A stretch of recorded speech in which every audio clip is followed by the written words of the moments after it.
Esok tepat 10 tahun peringatan tsunami Aceh. Bencana mahadahsyat ini menewaskan ratusan ribu jiwa. Tsunami juga hampir menyapu habis warga Aceh keturunan Portugis yang tinggal di Lamno. Ya, mereka dijuluki si mata biru, walau kini tak semua keturunan Portugis bermata biru. Setelah tsunami mereka berjuang untuk meneruskan garis keturunan mereka.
Tsunami yang menerjang kawasan pesisir Sumatera pada tahun 2004 lalu tentu saja menyisakan duka bagi yang terkena dampaknya.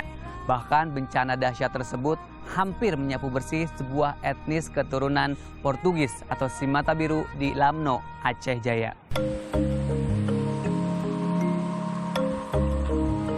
Lamno, kawasan yang terletak 86 km dari kota Banda Aceh, dulu dikenal sebagai tempat bermukimnya warga keturunan Portugis. Mereka biasa disebut si mata biru. Kini jumlahnya berkurang. Tak ada catatan jumlah pasti keturunan Portugis di Lamno. Yang jelas, sebelum air bah menerjang, ada sekitar 23.000 penduduk yang tersebar di 48 desa.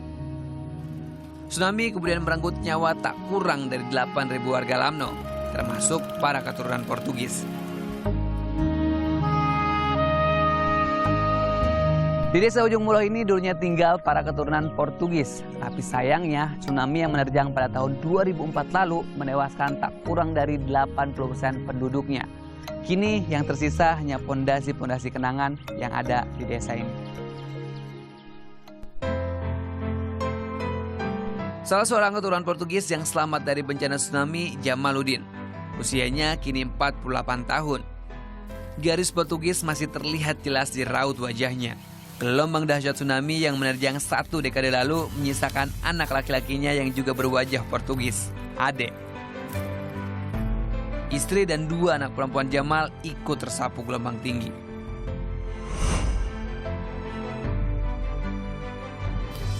Kita di laut waktu dulu, waktu sebelum tsunami itu kan kejadiannya nggak tahu.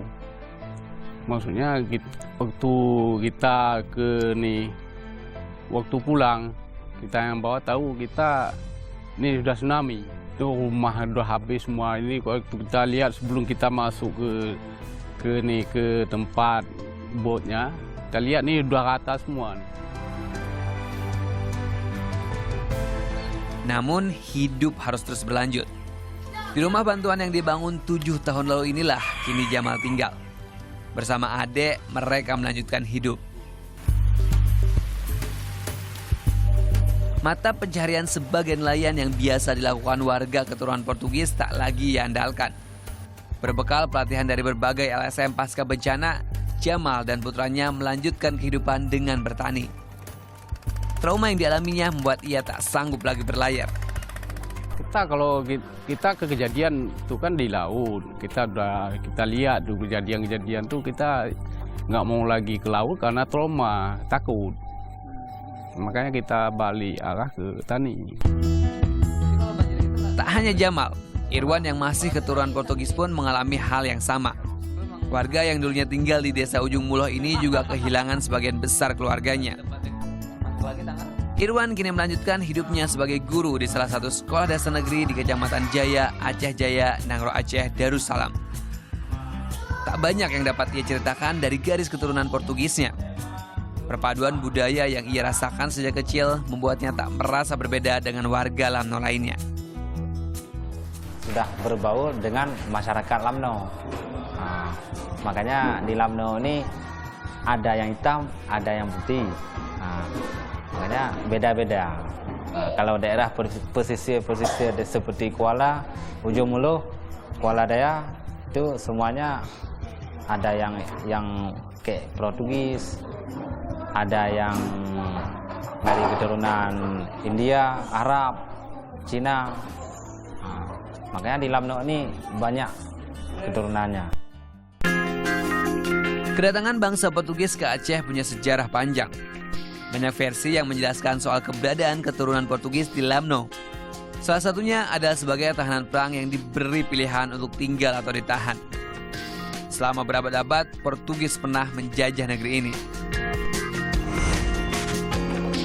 Itu kan abad ke-15 itu kan masanya di mana orang-orang Eropa itu kan melakukan pencarian wilayah baru, pencarian benua baru, dan salah satu yang jadi sasaran mereka itu adalah Nusantara ini. Nah, mungkin karena Aceh berada di persimpangan perdagangan dunia gitu, Aceh lah salah satu jadi sasaran mereka gitu. Ketika mereka kalah perang, ada sebagian yang ditangkap, ya, ditawarkan kepada mereka agama Islam ini. Yang menerima Islam mereka dimerdekakan lalu dinikahkan dengan penduduk pribumi, dengan perempuan-perempuan pribumi kalau mereka itu laki-laki. Kalau mereka itu perempuan, yang dinikahkan dengan pria-pria pribumi. Seperti itu. Kalau mereka tidak menerimanya, mereka dijadikan budak. Kini keberadaan keturunan Portugis di Lamno semakin menipis. Tsunami tak hanya menewaskan sebagian besar warganya. Datangnya air bah juga membawa dampak berpindahnya warga keturunan Portugis yang selamat. Ada juga di antara mereka yang setelah tsunami itu menikah dengan orang luar. Orang luar itu maksudnya ada yang menikah dengan relawan-relawan NGO, relawan-relawan LSM tertentu gitu. Jadi mereka dibawa gitu. Ada juga yang faktor pekerjaan. Nah, misalnya ada yang mereka itu jadi PNS. Nah, lalu mereka ya berpindah tempat karena faktor pekerjaan itu.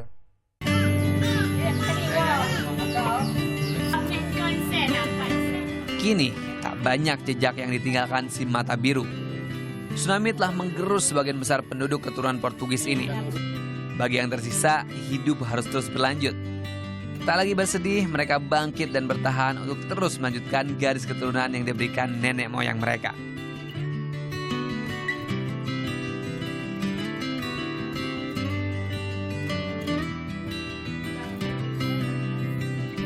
Yana Maliana, Dipta Adiwiguna melaporkan untuk NET.